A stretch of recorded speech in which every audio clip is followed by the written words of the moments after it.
Alright, so with the season coming to a close, Fabrizio Romano's channel starting to flood with all the new transfer rumors for this upcoming summer window, I thought this would be a great time to go through some of the biggest signings from this past season and rate how they've done at their new clubs.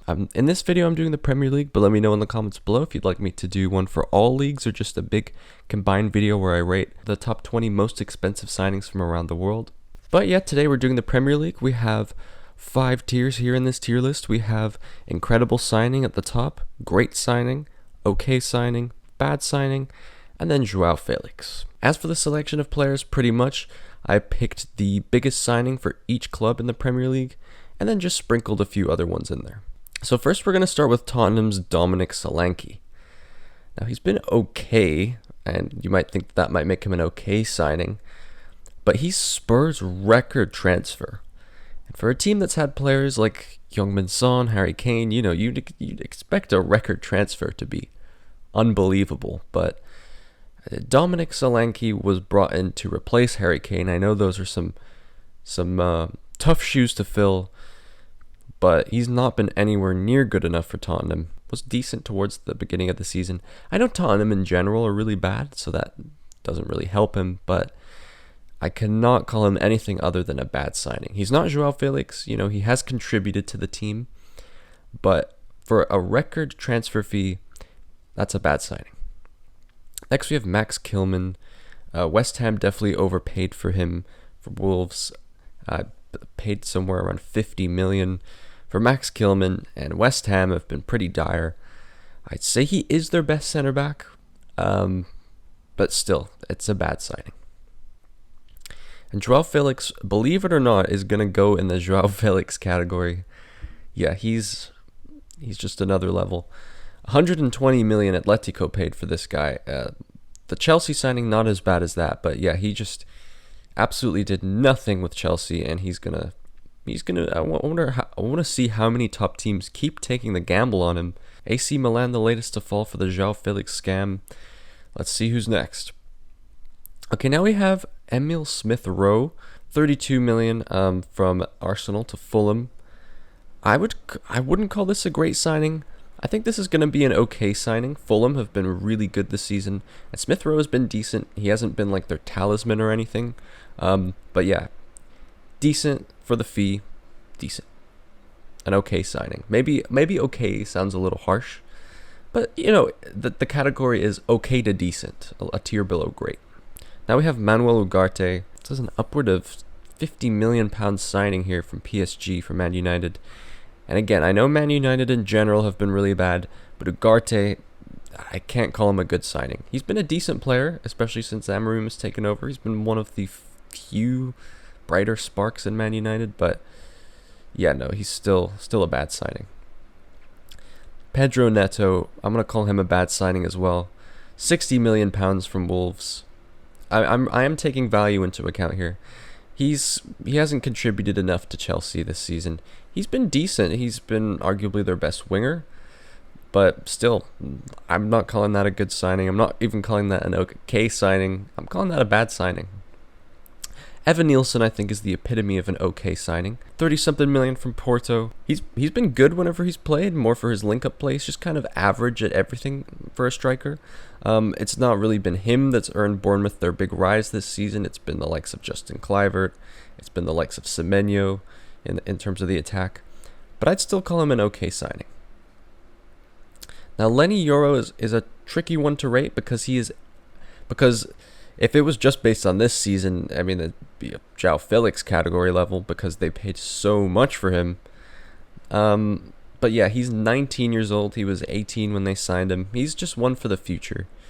For now, I'm sticking him in a bad signing because, it's hard to base it off this season. But, I am keeping in mind he has a signing for the future. So it's okay that it didn't really work out this season. He's decent, don't get me wrong, and again, it's not his fault that Man United in general are terrible this season, but I can't say that I call him, a good signing. Mikel Merino, I think he's just a step below a great signing. He's going to be in the top end of this okay signing. Maybe I might change this. I'm going to change this to decent signing. Okay has a little bit more of a negative connotation than I would like. This is still I want this to be a vaguely positive connotation here. Yeah, he's been their fill-in man at striker, and he's actually not been too bad. And he's a very good player. They didn't pay too much for him, so I'd definitely call that a decent signing. I don't think he's moved up into the great yet, but definitely a decent signing. Igor Thiago goes in the Joao Felix category for Brentford. Their highest ever transfer fee paid for a player supposed to be their Ivan Toney replacement. Has barely even gotten a game, not scored a goal. I know injuries haven't helped him, but yeah, I mean, Mbuemo and Visa are kind of all Brentford need. They did not need to spend 40-something million on a Brazilian striker who wasn't even that great in the Belgian league. I don't know whatever data that Brentford's nerds crunched on Igor Thiago didn't work out, wasn't right. But yeah, so he goes in the Joao Felix category. Eddie Nketiah, another for the Joao Felix category. 1 goal and 1 assist for Crystal Palace this season. Pretty hefty transfer fee for him as well for a club like Crystal Palace. So yeah, that's not a good signing at all. Iliman Ndiaye, it's tricky because for a club like Everton, I'm going to call him a decent signing because he is far and away, I would say, Everton's best attacker. Beto's been pretty solid as well. So I have to call him a decent signing. He hasn't contributed that much. I would say David Moyes, for counting managers, has definitely been Everton's best signing of the season. But Ndiaye goes in the decent category. Now I think we're going to go to our first great signing here with Joachim Andersen of Fulham. Yeah, just a great signing. 30 million from Crystal Palace. Can't believe Crystal Palace let this guy go to a mid-table rival. He's been really solid in Fulham's defense and a big reason why Fulham have been so good this season. I think that's a really great signing. And our second great signing has been Liam Delap for Ipswich. Scored some crucial goals for Ipswich Town. Young player. Definitely going to make a bigger move to another Premier League club this summer. Yeah, definitely a great signing for Ipswich. Maybe great, you might argue, is unjustified because obviously he didn't actually get them to stay up, but I don't think that's his fault, I'm not going to put all the blame on Liam Delap. Next, our first incredible signing, I think it has to be said here, Nikola Milenkovic. It was 12 million that they got this guy from Fiorentina, and then him and Murillo went on to become one of the best center-back duos in a single season that the Premier League has ever seen.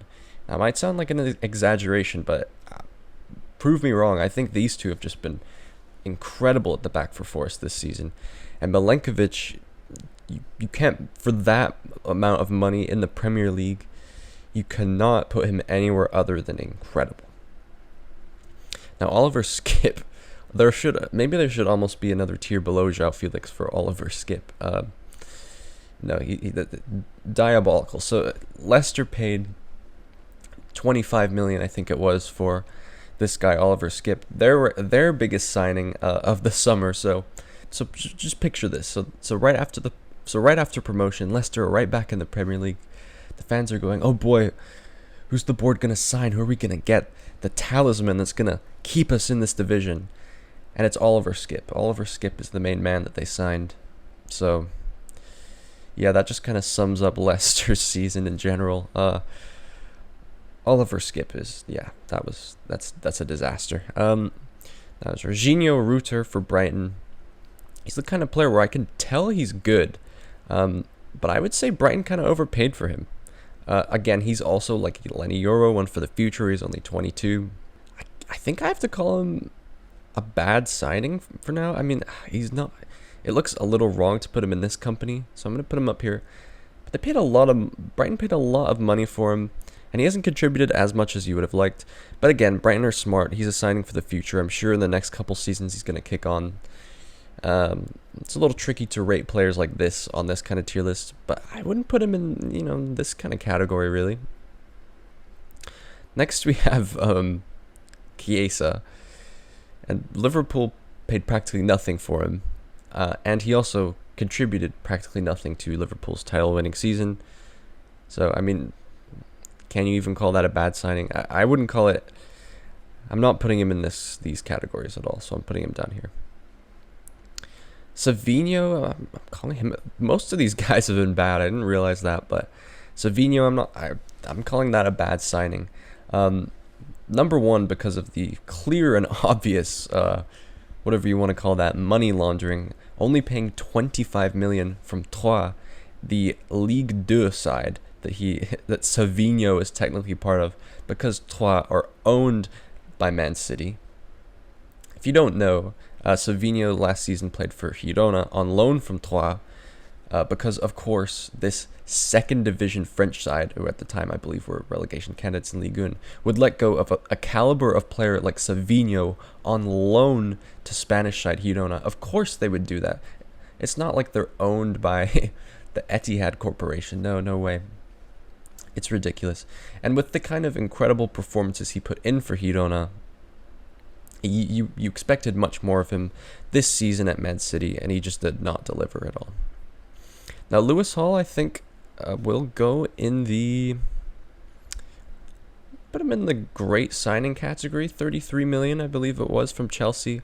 He's just been Newcastle's solid left back. He's been really good all season. Not much else to say, honestly.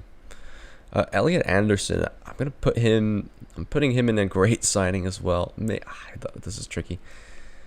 I'll put him at the top of decent, but I almost want to pump him up to great, because this looked like money laundering to me. At the beginning of the season, I know all you thought this as well. At the beginning of the season, Nottingham Forest playing £40 million for Elliot Anderson, a guy who, comes off the bench for Newcastle, almost rarely features for them, didn't impress very much. And then for Nottingham Forest, who were a relegation candidate at the time, to splash that much money on a guy like Elliot Anderson, that looked insane to me. It looked like money laundering. But it paid off. He's brilliant in the midfield for Nottingham Forest this season. But I think just for the amount of money, maybe, I don't know. I'll bump him up to great. I would say it's a great signing. It took me by surprise. It shocked me. He did cost a lot of money, but he also did play very well. Calafiori, do I put him in the Joao Felix category? I think I'll just put him in the bad category. This guy, with the Euros he had, and then with the start to the season he had, scoring that great goal. I forget who it was against, but he scored a great goal, and I believe it was his debut in the last minute of the game.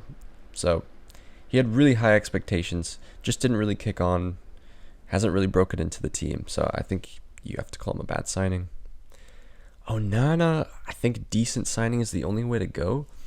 Aston Villa played a lot for him, and he's been good whenever he's played, but he hasn't featured enough for me to call him a great signing at all. When Villa signed this guy, I thought, wow, they're really kicking on. They're really pushing for the Champions League again. It doesn't look likely that they'll get the Champions League again this season. I could be wrong. He hasn't played as much because it's been a little trickier for him to get a game ahead of someone like Kamara, who is ahead of him in that position. They both play about the same position.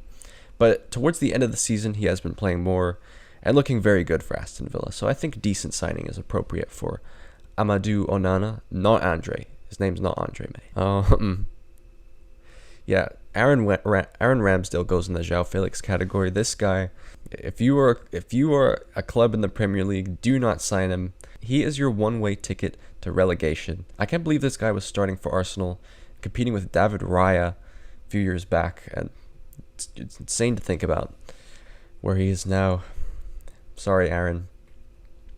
Now we have Andre from Wolves, who I definitely call a decent signing.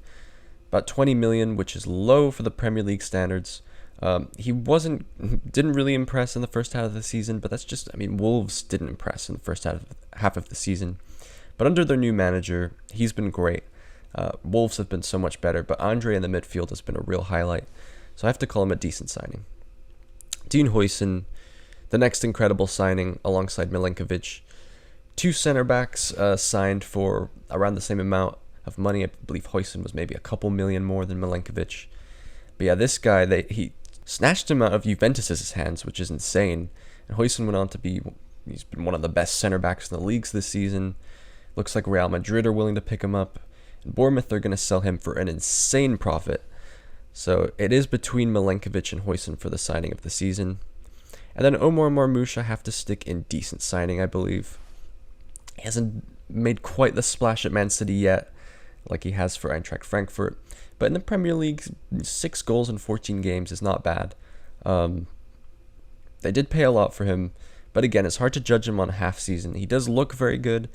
He hasn't really, since Haaland's been injured, he hasn't really taken that talismanic role and scored Haaland level goals. But he does look very good. So I think decent signing is appropriate, just towards the bottom of that decent signing category. Let's see. Let me see if I want to make any changes here. None of these guys in decent signing I would bump up to great. Elliot Anderson I'm still a little dubious about. And some of these bad signing people, maybe I could bump up to decent. Like maybe I could bump up Jorginho Rutter to decent. Yeah, Jorginho Rutter, I think calling him a decent signing is more fair. I think he is more comparable to these kind of players than to some of the guys in the bad signing category. I think that's fair. I was maybe a little harsh on him because of the transfer fee. I think that's all the changes I really want to make, but of course I know you guys are going to have your opinions. Please do not hesitate to let me know what of this I got horribly wrong in the comments below. Honestly, I think I did a great job, but I know that some of you are going to be fans of these clubs and might know the players better than I do, so just let me know. But yeah, if you enjoyed the video, please leave a like and subscribe to Footballers for more videos like this one.